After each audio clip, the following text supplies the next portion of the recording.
گلی صد برگ تابستانم ای یار، فرار از ملک مالستانم ای یار، فرار از ملک مالستانم ای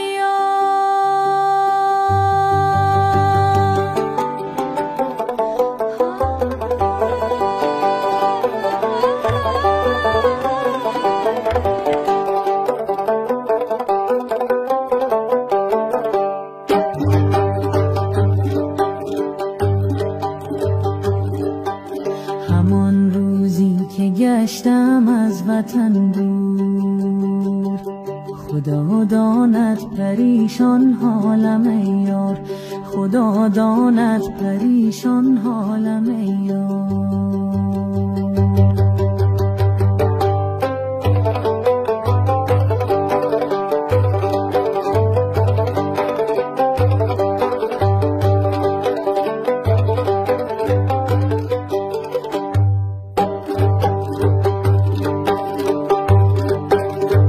خدایا کشکی کوتل شیر موشودی، که کوتل راهی مسافر موشودی، که کوتل راهی مسافر موشودی.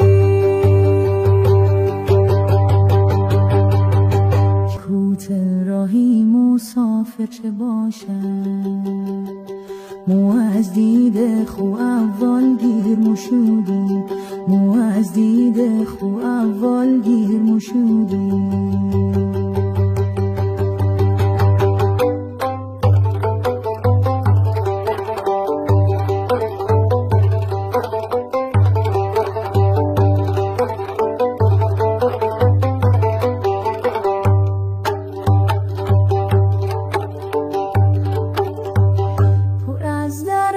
پر از دردم خدایا،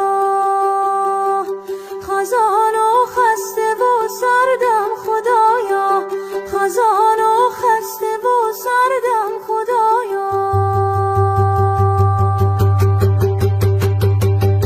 دلم دریای خون از خایقی دید، که سوی خانه برگردم خدایا، که سوی خانه برگردم خدایا، که سوی خانه برگردم خدایا.